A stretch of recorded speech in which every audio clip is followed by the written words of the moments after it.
Many businesses across Africa have to rely on the heavy-duty diesel generators like this one to run their business operation every day. And the ones that cannot afford bigger generators like this have to go for what we call a pass my neighbor in Nigeria.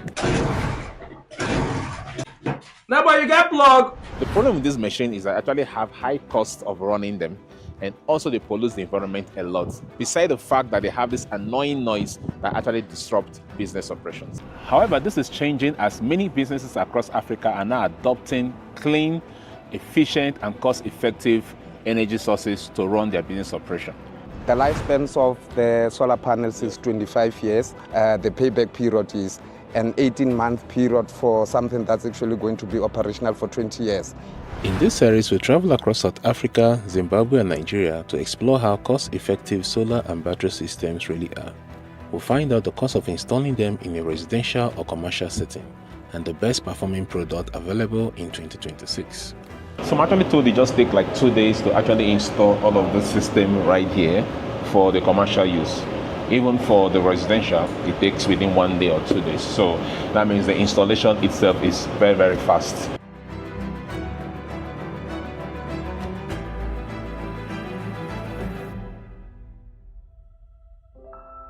Our first stop is at Sasol, a South African global energy and chemical company. I'm Ivory, the site manager of Sasol Kurondal, located here in Rustenburg, Northwest. We're running a filling station here of Sasol. We provide service, we sell fuel, and we have a shop coming, the restaurant next to the shop.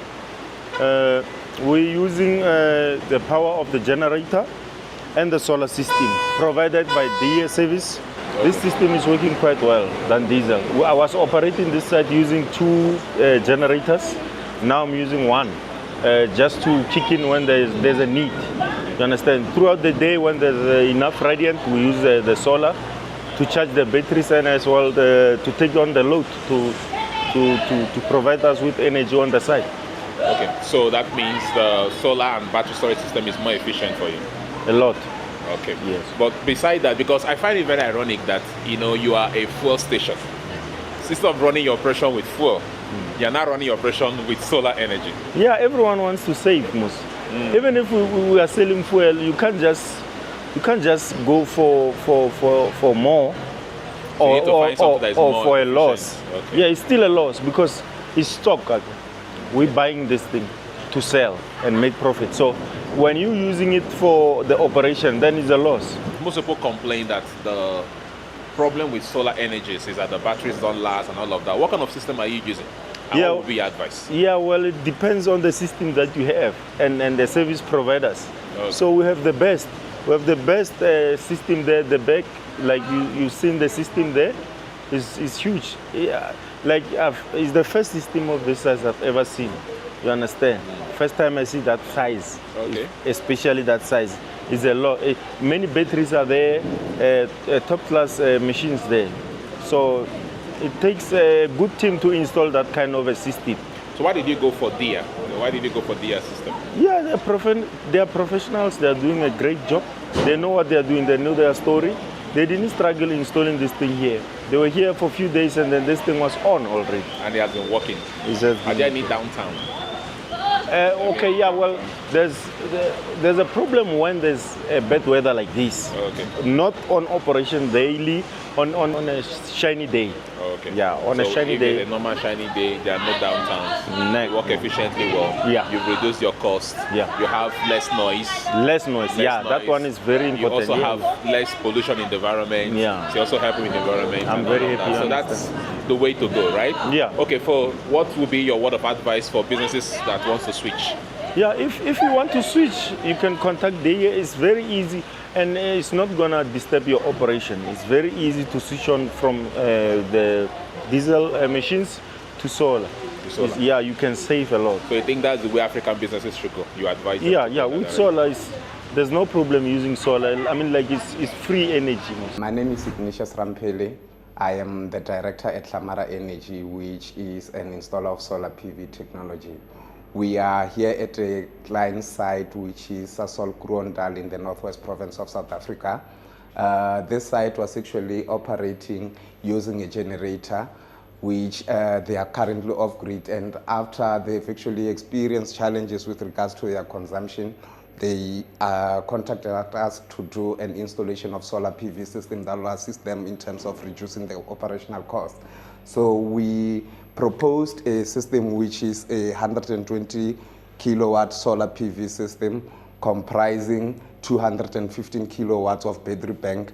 The system is actually producing about 500 kilowatt hours each day of energy, which is actually supplying the facility entirely on its own. So the operational dynamics of the site have actually changed drastically. Currently, 80% of the energy requirements is supplied by this system, and 20% is on the diesel generator. So there has been an 80% eradication of energy cost coming from this system, which was installed here. This system is a Deye system. We actually chose the Deye system because of its flexibility and performance, considering the hybrid position that this site is actually in, because this site is actually off-grid. So what we've actually experienced why we use the Deye product is that the reliability of this system is actually integrated to support such a facility which is actually off-grid. The whole system is a Deye system, and the solar panels are Longi solar panels. So how long have you been doing installation, basically? We've been doing installation from 2018. It's been 8 years, seven So years. in comparison of their system to other system, truthfully, how can you say which is better and why? I would say Deye is actually good considering the dynamics of this site because of its off-grid. There are actually various options that assist us in terms of selecting the specific product that we're using for a specific solution required by the client. Okay. So when it comes to upgrade and all the rest, you think Deye is the best? Yes, it's the best, and the hybrid element of it as well. Okay, hybrid element. What does that mean? Because it's something that has to do with the integration regarding the generator supply as well. They actually complement each other in terms of supplying the facility. So you can switch? Yes, yes, So the system automatically manages that? Yes, yes. Part here is the battery controller. It's actually the intelligence of the system from the battery side. It communicates what's actually happening with the batteries. And then this part here, this is the STS, MPPT, and the PCS. The PCS is actually showing the energy flow here, how it is. So you can actually just view, we've got the solar coming in, the battery, and then the loads, and then this is supposed to be the grid super, then we don't have a grid connected here. So it shows the flow of energy around here. And this side here, these are batteries which are being controlled by this. This communicates the information of all the batteries here. We are now on the rooftop of Sasol Grondal, where we actually installed the solar panels. Okay. We've got 194 solar panels installed across the building and the 2 forecourts of the filling station. The energy installed here is about 120 kilowatts, which is being generated from the sun. The sun is actually generating direct current through the solar panels, and then the energy is then transferred downstairs to the main system, which comprises of the PCS. The PCS do the conversion from direct current to alternating current, and then the energy is then stored into the batteries, and then after the storage into the batteries, it supplies the loads of the facility altogether. So what's the total cost of implementing this system? The system costed about 1.5 million rands. 1.5 million? Yes. So do you think this solar system is cost effective compared to running generator and diesel? Yeah, the system is actually very, very cost competitive, and it actually has a payback period of about 18 months. 18 months. Yeah, considering their usage of diesel for the generator. As an installer who have been doing this for many years, you think that this is the way to go for African businesses, to use this alternative power? Actually, solar is the future.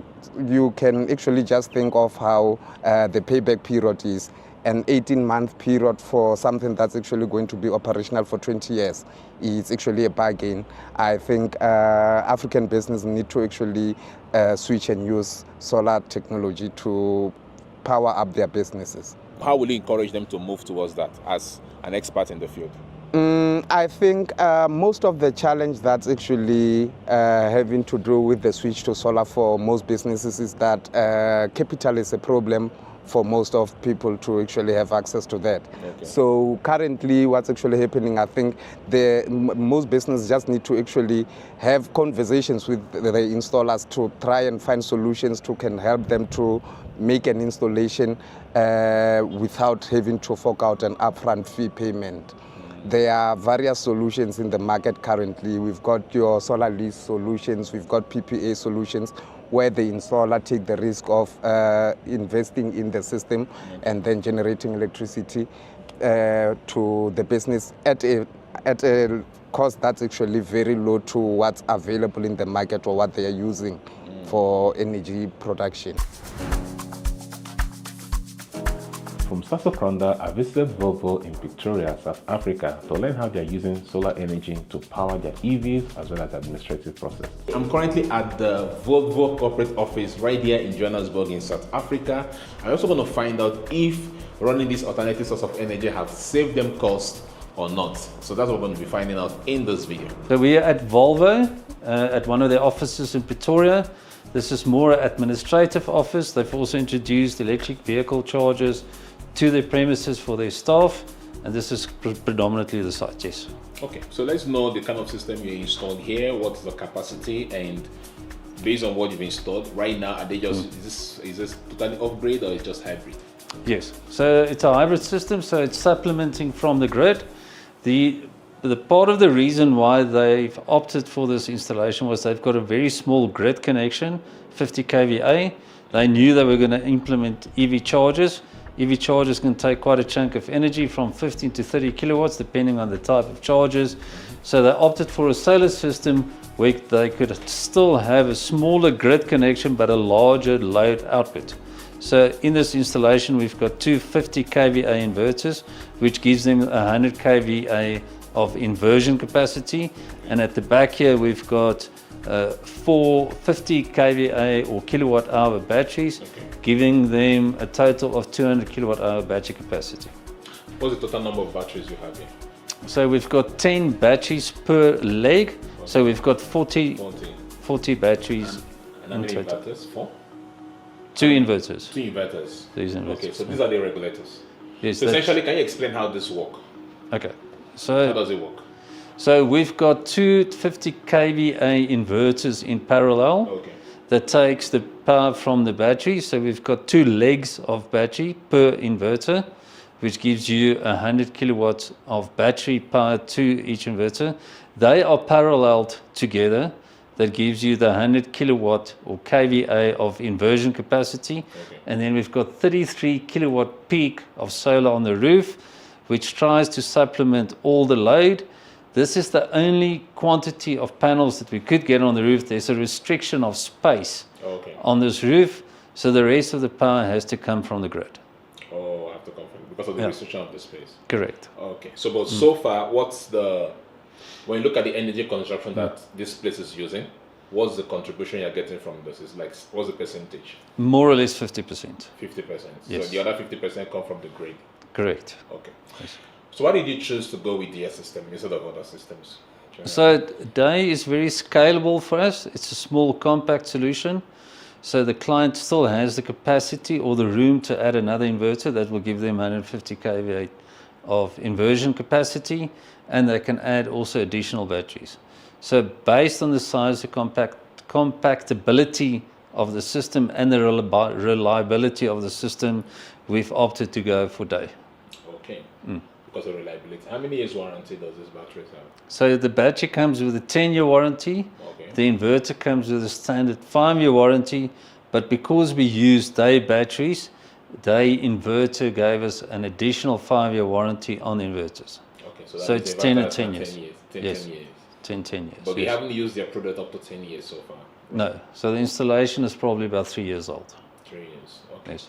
But so far, as someone who is into this, do you think I know it's your business, so probably, of course, you have positive answer, but generally speaking, Yes, if you can give me a more general and truthful answer, do you think it's more efficient, cost efficient to have solar system than probably running generator or running national grid? Yes. So it is far more efficient and far cheaper to run with solar. You can also look at solar as an investment opportunity. So usually the capital expenditure payback period is between 5 and 7 years.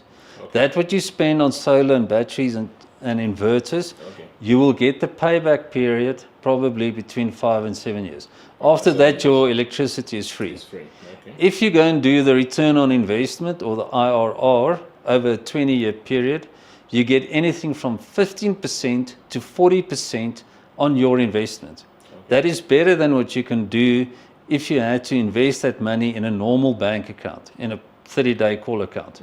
So by investing in your own solar, you also get the reliability of the backup. Yep. You're not dependent on the grid, and your money, the saving that you make on it, is more than what you would have had should you invest that money in an account. So speaking of investment, one of the biggest reasons why people don't do solar, I Yes. believe, is the installation cost. Yes. Do you have some kind of a system to make sure that the cost is not intensive, or maybe the payment plan? Do your company do that? Like maybe you don't have to pay once, maybe you pay over time or something like that? Yes. So all the banks in South Africa is very eager to finance solar Okay. because they believe it gives longevity to an entity, whether it's a private or a company. Okay. Companies can't operate with power. It's as simple as that. And people can't live without power at their homes. So they are deeply invested in financing solar systems because that would prolong the longevity of any business. Yes. Right. So it's quite easy to actually get So you a can loan. easily get financing on this. Yes. So they treat it the same as a car. So your typical payback period is between 4 and 7 years. Okay. They treat it the same as a car payment. Okay. And if you look at what you save versus what your payback period is, there's a saving on that also. So Okay. Makes a lot of sense. component over here is called the BMU. That's a battery management unit. We've got 10 batteries stacked together in series because this is a high voltage system. These batteries are connected in series, which makes the installation very simple. The high voltage installations are simpler than the low voltage installations because you can connect your batteries in series. You can have quite a big battery bank, and it's not a big elaborate installation. Your conductor size is also smaller because it's a high voltage system. So over here it's one leg of batteries and then the second leg of batteries, and these two legs of batteries connects to one inverter. And then here we've got a mirror. The second inverter's got its two legs of batteries, which then connects to the inverter. There are 4 connection points on this inverter, which means you can connect 2 battery stands to each inverter. And obviously then the same for the second inverter. So these kind of inverters requires a minimum of 4 batteries for it to work, and you can go up to 12 batteries per leg. So anything from 4 to 12, which means you can go from 4 to 12 to 24 batteries on one inverter. So in this case, we've got 10 batteries on each inverter. Should the client want to expand a little bit, there's space for 2 more batteries per battery bank, but that will mean that he will have to put in 2 on each of them. So there is room to maneuver, there's room for growth. We've also left space here for a 3rd inverter, and then he can add another 2 batteries. The client has shown interest to add batteries and solar to the system depending on the growth of their EV charger demand, but we've introduced a system where we do the monitoring and the control of the system based on all the different aspects and components of the installation. So this system looks at the inverters, the batteries, the solar, and sees what the state of charge of the batteries are, how much solar production there is, It looks at the Eskom's push notification, that's the load shedding schedule. It also looks at your historical load data, and it assesses all of that information every 2 minutes dynamically, and it decides what it has to do. So what that means for the client is they know when they're going to have a load shedding schedule. The system will make sure that there's enough battery capacity to get them through the load shedding schedule, but also use the optimum amount of solar production. If they see that they're going to run into an event with a prolonged outage, then it will draw power back from the EV chargers. Not all the EV chargers will work then at that stage. So the main function of the system is to ensure that there's always power to the site as a main prerogative. The building takes precedence over the electrical vehicle chargers, and the aim is to use as little power as possible from the generator, because the generator is your big expense. If you lose grid, the transition from grid to battery is between 3 and 20 milliseconds, and if all of this fails, the generator will start up. The generator will start up though before the battery shuts down. So we've got a minimum threshold of 20% on the battery. If there's no utility available, no solar available, and the battery reaches 20%, then we will engage the generator to get the battery to the desired level to get you through the rest of the event. Everything is automatic. There's no manual intervention. The only manual intervention there is in the event of a product failure. We've got a manual changeover switch where we can bypass the entire system, and then the premises runs off normal utility supply. A typical two models is you get a grid tie installation. A grid tie installation is predominantly for the commercial sector, where you've got a high load demand during the day. So factories, buildings, and so forth, where you only have an inverter and solar, no batteries connected. It's a far cheaper solution, but there you're only gunning for the solar production and the saving on it. That typical expenditure is between 8 Rand and 12 Rand a watt. So if you know what your connection is, how many kilowatt hours you use during the day, you can take that figure and you can multiply it with that, and that's more or less what your system is going to cost. Where a hybrid system that's got batteries, depending on the size of it, the technology that you use, can be anything between 20 to 30 Rand per watt that you pay. So that's a very rough estimate or barometer of the expenditure of the system. From fuel stations to corporate offices, businesses across Africa are changing how they power their business operation. They are now moving towards solar and battery system, which is more reliable and in the long run, more cost effective. Behind many of those systems are Chinese technology partners like Deye, which is providing cost-effective and adaptive solutions designed for real operating conditions. With the rising cost of energy and electricity bill, this is probably the best time to go for alternative sources of energy like the solar system and the battery storage system. In our next documentary, we'll also be seeing how the solar energy doesn't just power residential but can also power heavy-duty industries as well as mission-critical industries that require constant light. Thank you so much for watching, and subscribe to the channel if you're new, and I'll see you guys in the very next one. Okay.